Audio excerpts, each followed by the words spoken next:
Welcome back, Trailblazers. Before we dive into today's episode, I want to take a moment to talk about a tool that has completely transformed the way I plan and navigate my hikes, AllTrails Plus. As a Trailheads ambassador and the organizer of the Yakima Valley Trekkers, I'm out on the trails a lot. One of my favorite features of AllTrails Plus is the ability to edit and create my own maps. Conditions change, fallen trees, washed out sections, or even a last-minute reroute. And with AllTrails Plus, I can adjust my route on the fly and share it with others so everyone stays informed and safe. AllTrails Plus also gives you offline maps, wrong turn alerts, and 3D trail previews to help you stay on track and make the most of your adventure. And the best part, you can get 30% off an AllTrails Plus membership with my exclusive link in the episode show notes. So whether you're planning your next big trek or just looking for a new trail to explore, AllTrails Plus has you covered. Check it out and let's hit the trail.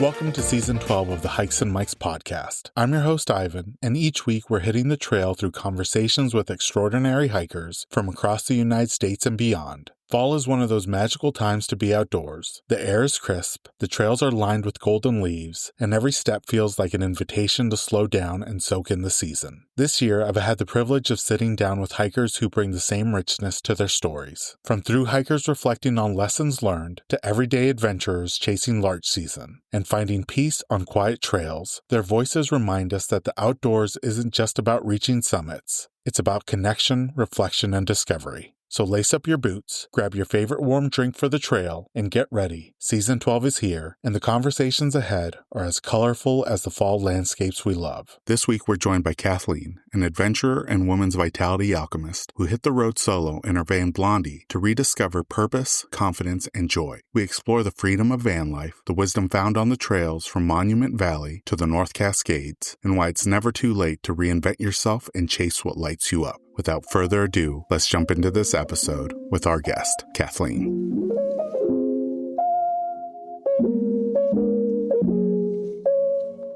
Welcome, everyone, to the latest episode of the Hikes and Mics podcast. I have a really special guest with me today who's going to be sharing about her amazing adventures across the United States. Her name is Kathleen. Thank you, Kathleen, for joining us on the podcast. We always like to start off by having our guests share a little bit about themselves and how they got started hiking and enjoying the outdoors. Hey, I am so excited to be here. So first off, thank you so much for inviting me to sit down with you. And yes, my name's Kathleen and I'm 60 years old. I was born in California and grew up in the San Joaquin Valley. So I was really near some beautiful places like Yosemite and Tahoe. And I used to go to the Russian River every single summer. I've always been an outdoorsy kind of kid, but I didn't really get into hiking until I met my first husband. God rest his soul. He passed away in 2009, but he was a big backpacker. He really shared his love of the outdoors with me, and I think that's where the spark started. And after he passed, even though I have found love again and I'm happily remarried, one of the ways I honor my first husband and feel connected to him is by being out in nature.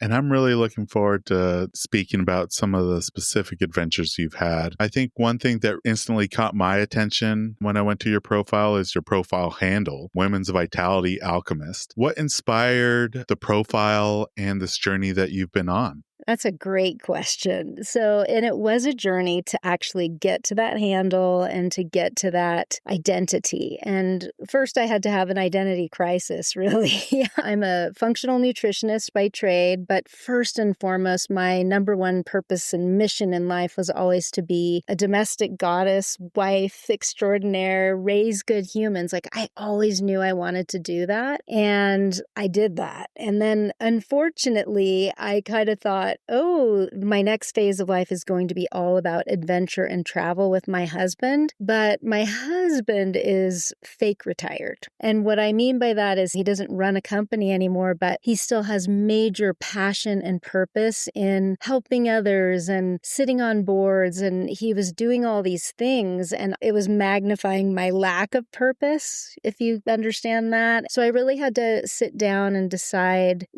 and figure out what lights me up. I have to find something like he has. He has this passion and purpose. And if it's not going to be just adventuring together 100% of the time, I need to find something that fills me up when I'm not adventuring with him. And, I did a lot of soul searching, and I live in Colorado. I help lead a hiking group here. And, after a lot of reflection, what really lights me up is motivating these women my age to move and live well and eat well. I can't tell you, nothing makes me happier than them coming to me and say, you inspired me to jump in the lake up at the top of the hike. I would have never done that if and so when I get things like that, it just fills me up, those sorts of messages from women. And so I thought, how could I do that in a bigger way? And I thought, well, I could try to use social media, which I'm not a very techie person, and I knew there would be a big learning curve, but I thought that was the easiest way. So I thought, okay, I'm just going to come up with a handle, and I'm going to put myself out there and share my wisdom about how I live. And not that everyone has to live like I live, but maybe I can inspire them to find what will light them up. One thing that I love about your profile is you often talk about the second act. What does that phrase mean to you personally? And why do you think it resonates so strongly, not just with women that are 50 and over, but also men? I think that's the time when there's just a huge shift, because the first part of our life typically is either dedicated, sometimes to both, but to family and career, and we're focused and we're driven and we're doing those things. And then we get to this second act where we're either retired, we're empty nesters. Sometimes it's, other things that put us into a new phase like divorce or death. And that's where people can flounder. And if they don't find passion and purpose, they tend to stagnate. And so, I was experiencing that little bit of what is my purpose? And if I had not really focused and honed in on something, I see how people just tend to stagnate. And if you don't move and meditate and do all of the things and eat well and take care of yourself, if you just sit down in front of Netflix every day, or, you just live an unhealthy lifestyle, you do stagnate and it goes downhill really quickly. So again, it was just the catalyst to me wanting to inspire others to thrive and not stagnate. And I chose women because I feel like they're going to, identify with me more because I am a woman. But yeah, men too. I can't believe how many men have followed me in this Instagram game. It's interesting when I get men, and I had a lot of men even that I met on the trail or during my van adventure. And when I told them what it was all about, they were like, that is so inspiring. I wish my wife would do something like this. Like she needs this, what's your handle? I want her to follow you. So that made me feel good. Yeah, and I'm glad you mentioned your van, because you did something at 59 that I think a lot of us that enjoy the outdoors, and especially traveling to trails or to national parks, have always wanted to do, and that's spending life on the road. In your van, Blondie, what was the moment you knew you had to say yes to that type of adventure? This is a good story. I'll try to make it quick. But, I was actually on the phone with a girlfriend of mine who was in that spot that I just said, kids are moved out, she's retired, and she was asking me for advice. Like, I don't know what to do. And we were on speakerphone in the car, and my husband was sitting next to me. And he heard me say to her, listen, you have no responsibility. If I were you in a second, I would buy a van, go travel. You love to travel. You're an adventurer. We have a lot in common. She's my soul sister. And I said, go travel. It would be so awesome. You have nothing holding you back. I was really wanting her to go live my dream. And after the phone call was over, my husband looked at me and he said, Princess, that's what he calls me. I'm that lucky. He said, Princess, I have heard you talk about van life life with other people and you just, told your friend that she needs to do this, this is your dream. He said, I want you to go do it. You should go do it. And my knee-jerk reaction was, that's not what married people do. I know you don't want to do that. He's over 6 feet tall. It would not work, And I just said, that's not what married people do. That's not being a good partner. And he said, you know what? I've lived that dream. Not exactly the same, but I had a Eurail pass and went all over Europe and I lived that adventure and you haven't done that. And I don't want to hold you back. And I said, well, I don't know. And he said, well, you should think about it. I don't even know if I got to the next day. And I said, did you really mean it? And he said, I really meant it. I really want you to go. And I was looking for a van the next day. And that was it. And I tell people all the time, it truly was the most generous gift he's ever given me. And he's a gift giver. But to me, it meant the most because it was a sacrifice on his part, He lost some weight, I wasn't home cooking and just, he was here and he has a good life. But to give me the freedom and the grace to go do that and with no guilt, complete freedom, that is truly one of the best gifts I've ever been given. Oh, that's beautiful. And boy, did you cross off some amazing places. Some standouts are Mystery Valley, Rocky Mountains, the Tetons, Yellowstone. You were even up in my neck of the woods and got to visit my favorite place in the state, the North Cascades. This is a tough question, Kathleen, because I feel like every day was probably an amazing moment in this journey. But was there some moments that kind of still stick with you, whether it was on the road, on the trail, that you felt shifted something deep inside you? Oh, absolutely. I mean, you mentioned a few of my very favorite places. And when I would be in those places, I try to slow down and hear the message, feel the message, just what am I learning here? What is this land telling me? And, you mentioned Monument and Mystery Valley, and that was one of my most meaningful posts. I spent a lot of time. I don't think most people even read the caption on Instagram, but I really spent time pouring my heart. And even if it's just for me and later down the road, my children and my family, they'll have what I was feeling. But when I wrote about Mystery and Monument Valley, it was hard to put it into words, but I did spend 8 hours with a Navajo guide. And, it's not that it shifted in me, but it cemented the importance of listening to our elders and other cultures, because there are just things and wisdom that they bring to us that it moves us, right? And my guide in Monument Valley and Mystery Valley just moved me to the core. The wave, you didn't mention the wave, but I was one of the fortunate few that actually got a permit to go see that. And, what shifted in me there, it was interesting that, just looking at that space and realizing that those lines were carved over thousands of years. And you realize it gives you perspective, but instead of making me feel insignificant, it just inspired me to continue to explore and learn. And it just really motivated me to keep on doing what I was doing. And then, oh my gosh, like your neck of the woods. Like I lived in the Pacific Northwest, but I had not gotten as far as North Cascades. And that place blew me away. Like I didn't even get to hike everything that I wanted to. There was one trail, I can't remember what it was, but it kind of got scared away with the drive-in. Sounded like you really needed a 4-wheel drive. But even what I did was just like, it moved me so much, like just the magnitude of the place. Like I said, I usually sit down and try to touch the earth and absorb what I, like learn the lesson. And that place was so big, it made me realize that there is no lesson to be put into a tidy little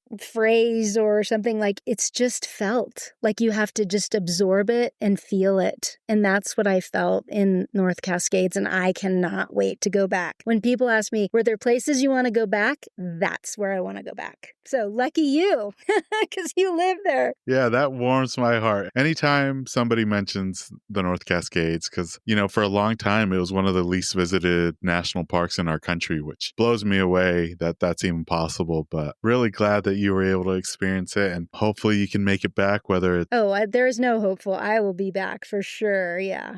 I'm glad you mentioned your experience in Mystery Valley with the Navajo guide, because I feel like, especially with indigenous cultures, there is this reverence for your elders. In Hawaii, if you're an elder, you're an uncle or an auntie. And the Navajo guide that you had, he told you he saw you as a grandmother in their culture. How did that moment impact the way you view your role as both a traveler and a teacher? Oh my gosh. Like that was probably there's all kinds of different kinds of highlights of your trip, whether it's a visual or, that was the interaction of the trip was with my Navajo guide. And when he said that to me, well, first off, I joked. I said, your lips to God's ears, because I really want to be a grandmother. I want my, like literally, but that's not what he meant. And that, like what he flat out said, I see you as a grandmother. And in our culture, a grandmother is someone who is filled with wisdom and who imparts that on the people and makes the world better. And it just really cemented and affirmed my goal, right? To inspire others. He was almost like he was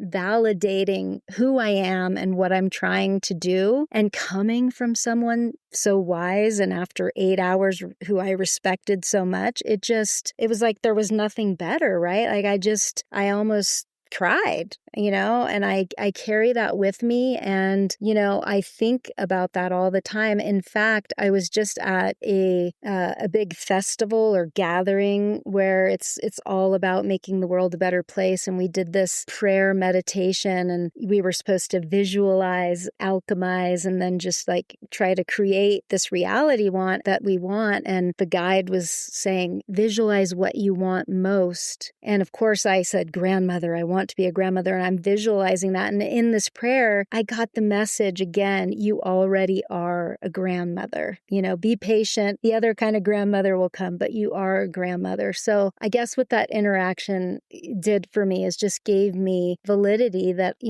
I do have something to share with the world. And it's both learned wisdom and innate wisdom. There's just some things I just know. And if someone wants me to instill that or share that with them, I happily do that. Another highlight on your profile is you write these beautiful captions about how places give you lessons, like stillness at Crater Lake or resilience in Pariah Canyon. Which landscapes have been some of your greatest teachers thus far? Well, that's a great question, too. And this might not go in the direction you're thinking, but I would say, one of the landscapes that was the greatest teacher was I was in Olympic National Park. What happened was a little bit scary. Google Maps took me down a road that was unpaved. I got farther and farther down. It's a long story, but to the point where I was being engulfed by the trees. They were scratching my car. They were above my car. I was, 6 miles in. And then when I looked at the map, there was just a little ways to go. So there was this, do I continue or do I back up? And I would have had to go back 6 or 7 miles anyway, that was a big lesson because I was fearful, but I found the strength from within to remain calm. The choice was eventually made for me. The road washed out, so I had to back up and then do a 32-point turn just to get out of there. It was the scariest thing that happened on the entire journey of 6 months of travel, but it did impart the wisdom in me that if I remain calm and take some breaths and don't react, I can get myself out of anything. It just kind of cemented the lessons of I'm capable, I'm independent, I can do this. Right? And not to live in fear. And you know what? The other funny lesson was, as I realized as I was driving out, was this is what distinguishes the difference between a pro content creator and an amateur. Like a pro would have had that all videoed and caught, and I was kicking myself, but I was just trying to survive. And so all I have are a couple pictures of like when I did get out, I had limbs and branches and vines just all over stuck in the top of my car. But I really wish I would have had the camera running because I think it would have gone viral. I was a wreck. Yeah, there's plenty of moments where I wish I had some GoPro or even the new 360 cameras just to capture some of the crazy forest roads that we have up here. Because like you said, they start off fine and then they slowly start engulfing and encroaching on the road. And before you know it, you're in it. I had no idea. And then I posted something on Instagram, just like a little very cryptic blurb, like Google Maps, I don't know if I can ever forgive you or something. And someone responded, I know exactly what happened to you. It happened to me last week. And then they sent me a picture and it was literally, it wasn't where I turned, but there was a sign that said, Google Maps is wrong. Don't go down this road. And I was like, dang, I wish that was my road. I've been hearing more and more that that's happening a little bit more frequently. It happened to me earlier this year where Google Maps took me on a forest road and then we came upon what looked like just a huge mound in the middle of it. And it was saying it was the direction to the trailhead. And it wasn't until I looked back at some trail reports where they did mention like Google will lead you astray. You need to take this left on the fork of the road in order to reach the trailhead. But glad you made it out. And what a story to tell, right? I didn't mean to make lights of your lessons on the road, but that really, even though I can turn back and laugh about it now, it really was a good lesson.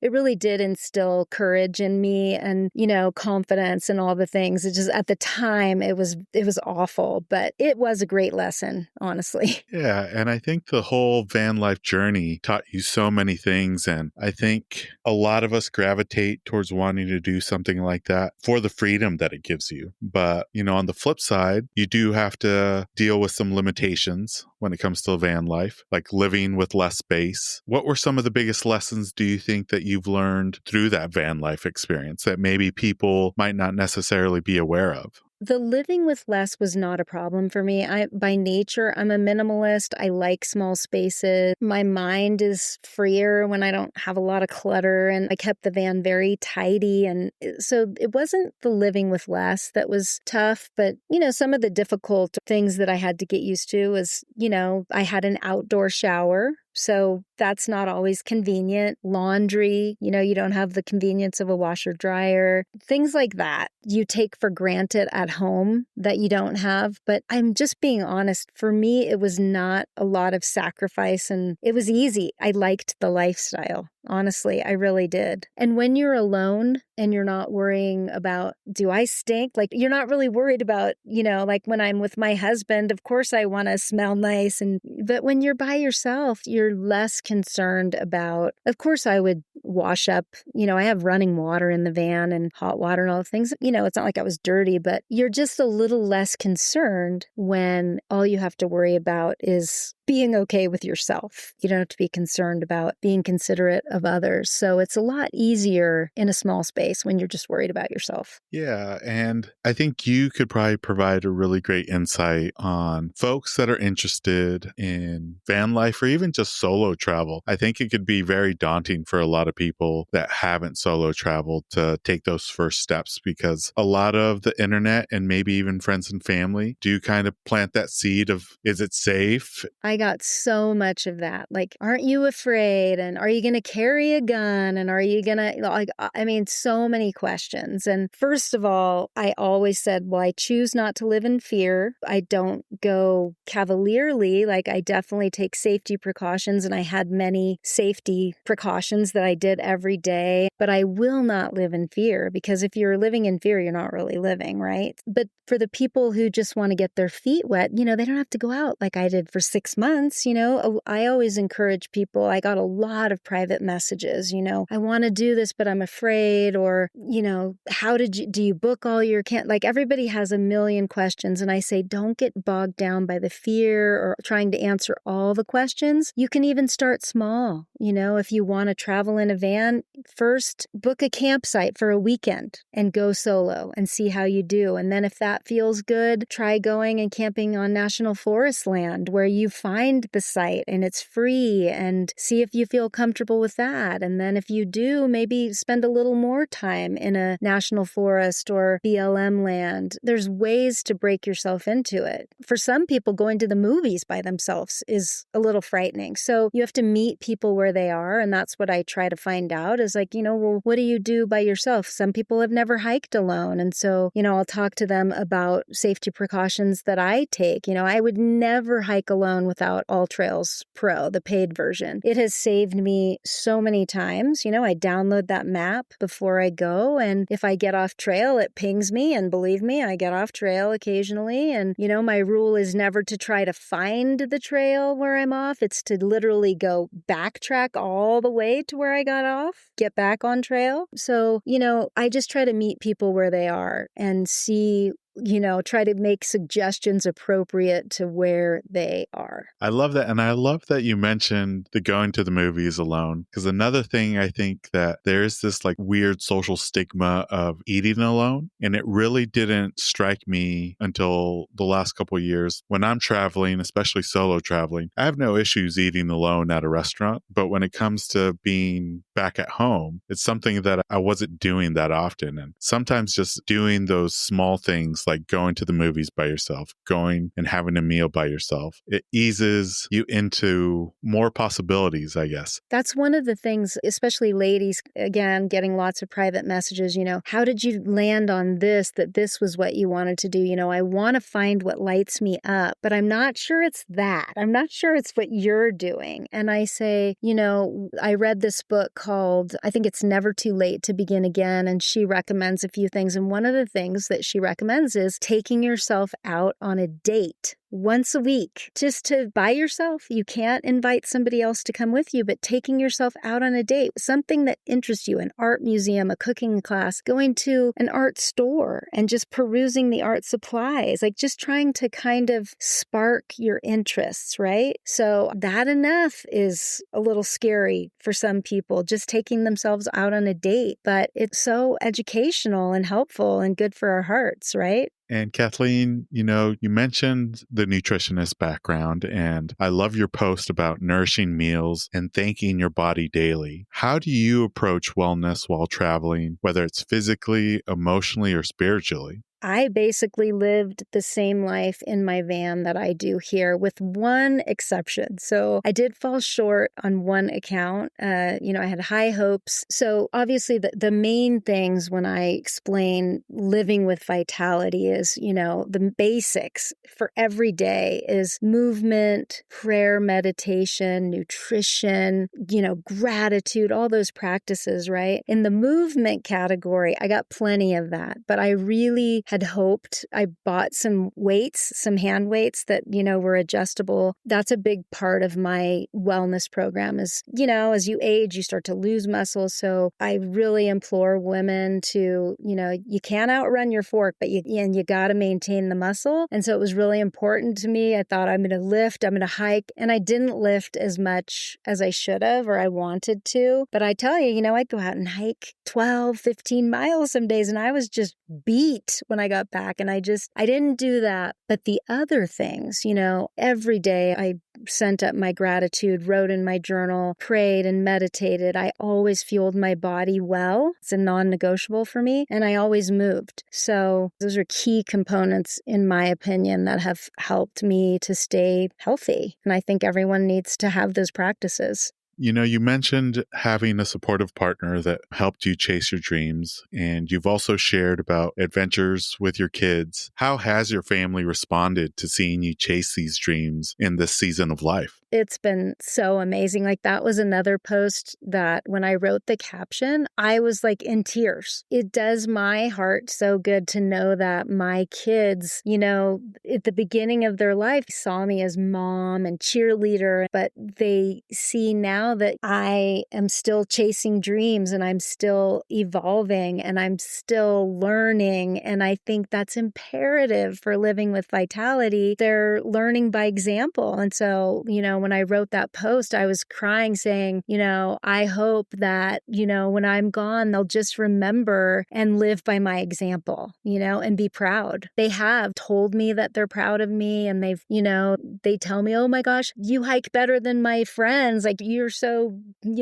hardcore, and it lights me up. And my husband, yes, he's Mr. Supporter, and I just couldn't ask for anything more. Just really encouraging, and he inspires me to live my best life. After 6 months on the road, you talked about the beauty of coming home. How do you balance the pull of exploration with the grounding of community? I think you can have both, right? Because at home, I still have exploration, but I have community. So I think at home, you have the best of both worlds. So as soon as I got home, I reconnected with my hiking group, and then I belonged to a mountain club, and I reconnected with some of those people and my husband and our friends. And since I got home, we've been adventuring together. So instead of going solo, I've been mostly adventuring with community, but it's a beautiful blend, and it's a nice transition for now until I choose to go back out solo.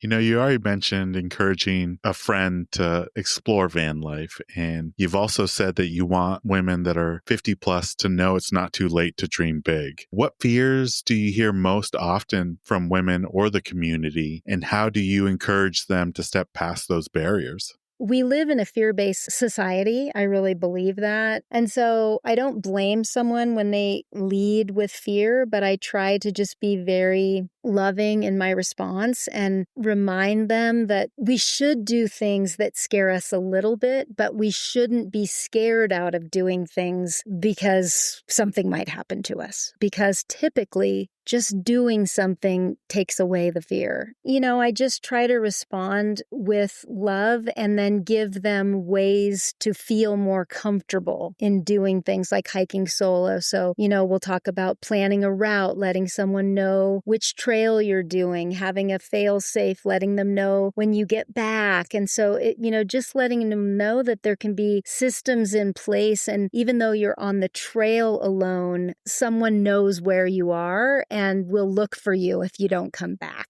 Just helping people get over the fear. And once they realize, yeah, I probably would be okay, then they try it and then they go, okay, this is nothing to fear. So it's really just encouraging them to get over that hump. And I've loved that you've been able to share some really amazing gems on being an explorer. If someone right now is listening and feels stuck or like adventure has passed them by, what would you say is one small step they could take today toward their own second act? Again, it all depends where they are. So I would meet them where they are. If they have never solo hiked, I would say get all trails, download a very short hike, teach yourself how to navigate that, or go with a friend, right? If their goal is to solo hike, go with a friend first and make sure they know how to navigate a trail, and then continue to expand on that and go on longer solo hikes. And then perhaps their goal is eventually to camp. So then maybe camp in a campground, and then maybe do a trail that isn't a paid campground, but you have to backpack to it. So it's just baby steps. I think everything is a little less scary if we do it in baby steps, and we prove to ourselves that we are capable and that we shouldn't live in fear, right? I love that. Now, Kathleen, one of the regular segments that we do here on the podcast is we'd like to do a deep dive into our guest Instagram feed and highlight a specific post or reel. The one that stood out was your hot air balloon ride over Sedona, which I'm completely jealous because that is one of the most beautiful places in Arizona, and to see it from that perspective must have been magical. Can you tell us about that experience? Not just the view, but the perspective that it gave you on not just your adventure, but on life?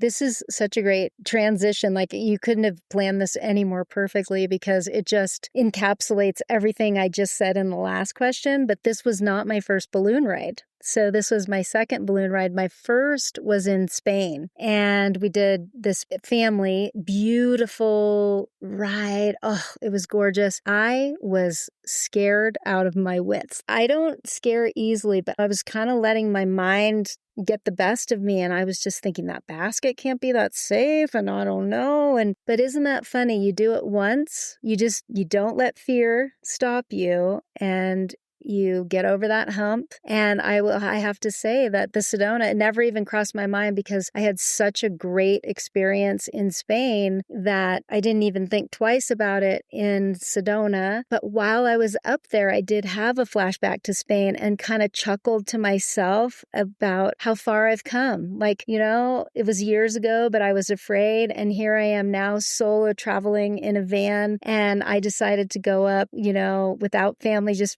do this air balloon ride, see all this beauty, no fear. And it was just a beautiful lesson that sometimes you just have to get out of your comfort zone to really experience the beauty of life. No risk, no reward. I love that. It's definitely going to be on the bucket list for the next time I'm in Sedona because I can only imagine the views from up there. It looked like a magical experience. Now, Kathleen, these last couple questions are questions we like to ask all our guests. The first one is when it comes to a regular summit routine, or maybe it's an end of the day, end of the hike routine. For a lot of us, it's just packing a favorite snack or drink. For others, it's a moment of zen. And for a lot of us, it's that favorite meal afterwards. Was there a regular customer routine that you like to do when you reached your destination, or maybe when you made it back out? It's interesting because my routine is on the way up. Every time, always, I am talking myself up that mountain and I'm giving gratitude. I start with my body. I thank myself from my feet to my top of my head, just in everything in between. I just,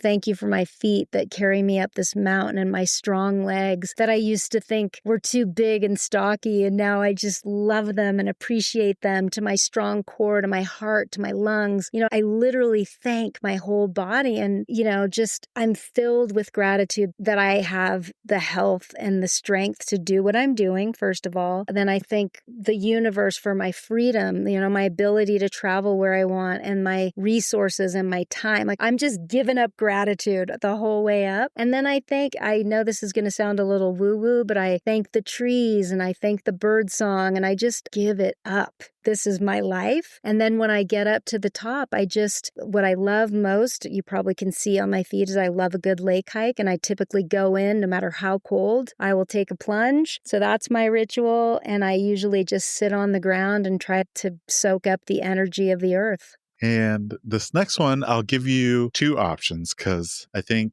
you probably have a luxury item for both. But when it comes to your pack list, whether it's for hiking or for van life, was there a luxury item that you tended to pack that falls outside of the essentials? And luxury not as like cost-wise, but more just something that brought you comfort and joy that maybe wasn't a requirement or a necessity. I go light on my day pack and even when I backpack, I go light. I don't go for luxury. I really don't, because I'm a small woman, and especially when I backpack, I swear I cannot get my pack under 40 pounds, no matter how hard I try, 40 to 50. I eat a lot, and especially in Aspen, you have to have a bear canister. There is no room for luxury in my pack. In the van, my van is pretty and it's cozy and it's comfy. And some of the things that create my vibe in my van are, I have some really cool salt lamps that plug into the outlets and it just sets my mood. I have candles and I have essential oils diffuser, which a lot of people probably don't have in their van, but it just makes my van feel so cozy and homey. And I love it. Making it feel like home on the road. Yeah. Now, Kathleen, we're recording this at the very beginning of October. There's still plenty of time in 2025 to not just hike, but also travel. Is there any exciting travel goals or hiking goals that you have for the remainder of the year, or maybe for the start of 2026? I have quite a bit. coming up. I'm not going to be in my van probably until next spring, but yeah, we still have time this year. So first off, I just got back from that festival I told you about in Nebraska, which was sacred. And then coming up, I'll be going back to Lake Powell, which was another amazing place that I visited. And I got an invite back to a beautiful houseboat, and there's great hiking down there. So I'll do some exploration there. And then my family is going to Mexico. We'll be staying in Punta Minta. And then after the kids and their significant others leave, my husband and I are going to spend some time in Monterey. And next year, early next year, I'm going to Peru. I'm going to Machu Picchu. It's been on my bucket list, and it's my 60th birthday present from my husband. He just told me yesterday. So, because I'll turn 60 in April. Oh, I love that. That's exciting. Yes. Oh. Oh, man, I just can't even. And we're staying on Machu Picchu, which is really what I wanted to do. There's a hotel there, so I'll be right there. Like, I'm beyond excited. I'm excited for you, and I can't wait for you to share what you're able to capture on that trip. It's going to be a remarkable one. I think for me specifically, South America has been pulling me strongly, and I'm just trying to figure out where, because there's Peru, there's Patagonia. Oh, on my list also, Patagonia, huge. I mean, that's one of the things I kept saying, like, we live in such a beautiful world. There is so much to see, right? I totally agree. Well, that was it, Kathleen, for the regular questions. This last segment of the podcast is the this or that questions. Going to give you a couple hiking topics. Some of them are also backpacking related, and you just choose which one you prefer out of the two. You're more than welcome to say both or neither. Okay. But the first one is, when it comes to hiking seasons, and especially you being based out of Colorado, this might be tough, but do you prefer the summer or the fall hiking season? Fall. There's no hesitation. Are you kidding? Fall. And then Colorado is known for having both of these in stunning fashion, but if you had to choose, would you go waterfalls or summits? Summits. And then in order to reach these summits, if you could choose the route, would you choose a route with switchbacks, or would you rather go straight up? Straight up. And then our most controversial one, do you prefer trek poles or hiking freehand? Freehand. I'm decisive, aren't I? Yeah, I like it. And then this next one's about your footwear. Do you wear trail runners or traditional hiking boots? Trail runners, but sturdy ones. I don't like a big, stiff hiking boot. I like a, good trail runner, but some support for sure. And then this one's a tough one, but if you had to choose between these two types of trails, would you choose a loop trail or an out and back trail? That's a tough one. My knee-jerk reaction is loop, but I will tell you, I've had some of the most outstanding, incredible out and backs. Have you ever hiked Lake Solitude? If you do the lake too, because there's a boat route that gets you to the trailhead, but if you want to leave earlier, it's a 17-mile hike. It's a big day. And I have to say, it's as beautiful on the way back as it is on the way in, because you're looking at the mountains from a different perspective. And I have a hard time with the loop or the out and back, because a lot of people just knee-jerk reaction loop because they don't want to see the same thing, but sometimes a different perspective is a whole different view. Yeah, so true. So I say both. I don't know. I can't choose. Depends on the hike. And this next one, Kathleen, I imagine on your road trip, you were able to see these two types of trail conditions. But if you had to choose, would you choose a muddy trail or a rocky trail? Rocky any day. And then the Southwest and Colorado are known for having both of these in stunning fashion. But if you had to choose between a sunset hike or a sunrise hike, which one would you go with? Sunrise. They're both beautiful, but I'm a morning person, and, I'm getting ready for Betty. The sunset. And then I think I know the answer to this one, but again, Colorado is known for having both of these in glorious fashion, but spring wildflowers or fall colors? Fall colors. I love flowers, but I don't know. It's like I don't even get beauty desensitized to the fall. I cry every year because it's so beautiful. It's on my bucket list to hit up Colorado during please come. I'll show you around. Deal. Literally. Now, these next couple ones are more backpacking related, but I feel like over the last 5 years, the electrolytes that are available to folks to try has exploded. You can choose powdered drinks, tablets. You can still go with Gatorade or Powerade. When it comes to your electrolyte intake, do you choose tablets or powdered drinks? Just remember, I'm a functional nutritionist, and I choose neither. You do need a cofactor to hydrate. I use Celtic sea salt. So I take gray salt, but good, high quality Celtic sea salt. It's a gray salt. I put it in a baggie and I just take a little pinch and put it on my tongue throughout the day. And that's filled. I mean, you know what those silly electrolyte drinks are? They're mostly sodium, but Celtic sea salt is the best sodium. It's good. And it's exactly what you need. It's the cofactor that drives the water into the cells. So I don't bother with that other stuff. I just go for the basic, the best. And now these two are tough because when you're backpacking, especially in the wilderness, you'll get both of these. But bug bites or sunburns?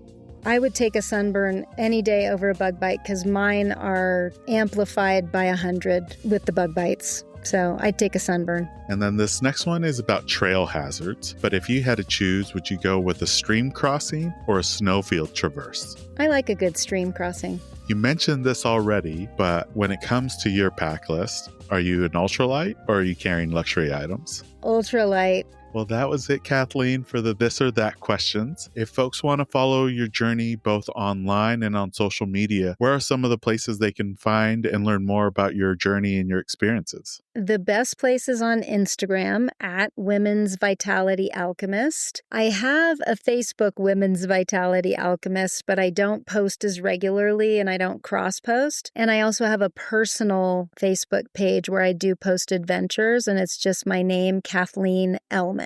Awesome, Kathleen. And we'll be sure to put those in the episode show notes so people can follow along. I have had an absolute joy speaking with you, and I can't wait to see what the rest of the fall and winter has to offer for you, and especially your trip to Machu Picchu. Really looking forward to that. But thank you so much for taking the time out of your evening. Thank you. Time flew by. It really flew by, and I really enjoyed spending the time with you as well. So thanks so much. And that brings us to the end of this episode alongside Kathleen. We extend a heartfelt thanks to them for joining us on the podcast. Be sure to follow them on Instagram at Women's Vitality Alchemist and by checking out the episode show notes. This episode of Hikes and Mics was produced by Jordan Smith. Be sure to follow her adventures on Instagram at jordan.journeys. New episodes will drop every Monday throughout the fall hiking season, with occasional Friday bonus episodes sprinkled in. To make sure you never miss a moment of these inspiring trail stories, hit the follow or subscribe button. Your support truly keeps this community growing. Don't forget to connect with us on Instagram at Hikes and Mics. That's where you'll find behind-the-scenes episode visuals, my own hiking adventures, and plenty more to keep the fall inspiration flowing. As we wrap up today's journey, remember, the trails may be covered in leaves, but the spirit of adventure is wide open. So tread those happy trails, breathe in that crisp autumn air, and keep exploring. Until next time, my fellow hikers, happy hiking. This episode's music was created by Ketsa. Follow him on Instagram at Ketsa Music. This episode is brought to you by Ursa Minor Outfitters. Folks, I'm absolutely in love with my loon mug. It's handmade. It's an absolute piece of art. Whether it's at the office or at the house, people keep asking to check it out. If you're not a loon fan, they also have other beautiful mugs for wildlife fans of moose, bears, and eagles. They specialize in products highlighting the outdoors and local pride through quality design by local artists. They've even started expanding into items beyond mugs, like apparel, dog accessories, and soon candles and more. They also try to partner and highlight other small businesses, and in some cases, forego profits in lieu of charitable giving to help their community, such as the dog rescue. So check them out, ursaminooroutfitters.com, and enter promo code HikesMikes10 at checkout to receive 10% off your order. And for our four-legged hiking partners, they also have a portable silicone dog bowl and also a sweet over-the-collar dog bandana. Go check them out, ursaminooroutfitters.com, and don't forget to enter promo code HikesMikes10 at checkout to receive 10% off your order.